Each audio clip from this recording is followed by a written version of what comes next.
don't know about you, I'm not a big fan of cooking, but I love to eat a good meal. If I had a friend who loved to cook, well, that would be the dream. I'm Zath, and today I'll be talking to you about a new series I recently started reading.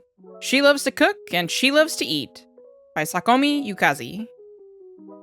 The title and character design pulled me into this title at first glance. But, like with most manga titles labeled GL or Yuri, I dragged my feet on picking it up. I've been burned too many times thinking a story would have an actual plot and build-up of characters, only for a story to be flat and an excuse to pander to the male gaze. With recent sales, and the fact that another title that I was enjoying, Donuts Under a Crescent Moon by Shio Usui, was ending, I decided to find out if this story would be just as warm and inviting as its cover, or if I would be left with a bad taste in my mouth. The story first introduces us to a woman named Nomoto, who loves to cook. She posts pictures of her dishes online, but dreams of making larger portions of food. Knowing that she, herself, could never eat that amount, she continues to limit herself and her cooking. One day, on her way home from work, she runs into her neighbor and notices she's carrying a ton of food. When Nomoto asks if she's having a party, her neighbor responds all the food is for her. While being stunned that her neighbor can eat such an amount of food, Nomoto has the urge to cook for her neighbor and share her own bountiful feasts. While thoughts of meals take shape in Nomoto's mind at work, a male coworker compliments her lunches with a, "I wish I had a girlfriend who'd whip up lunch for me every day," and "You'll make a great mom someday." The impact of the statement can be felt toward anyone who has ever had passion toward a hobby and had others write it off as if you were doing it for a separate reason. Here, Nomoto loves to cook, but she's not doing it to train to be a mother or girlfriend. She's cooking because she loves to do it. For herself. This small but impactful scene really stuck with me while reading this series.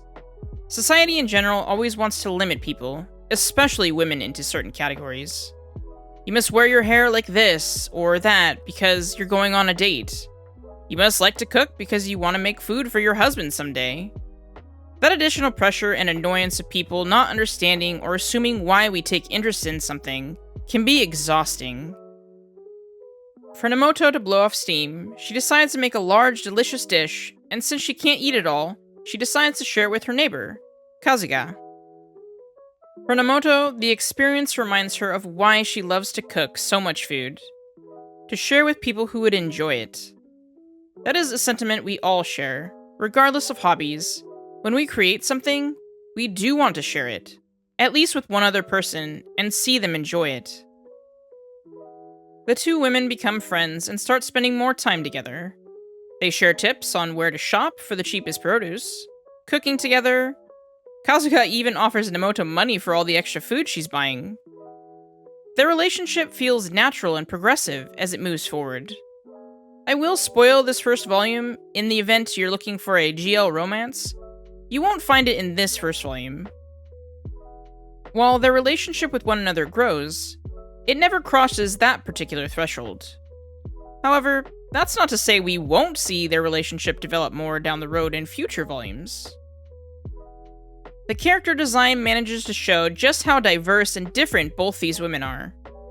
From the much taller and stoic Kazuga, to the shorter, more expressive Nomoto, with zoomed-in panels of Kazuga enjoying what she's eating, to how happy Nomoto looks preparing her food. The art style is fantastic. Not only that, but we get to see some delicious food, too. I also love the more chibi-like style that is intermingled within this series. The dynamic of both of these characters play off one another well. This manga is published in English by Yen Press and is available physically and digitally. There are currently 2 volumes released.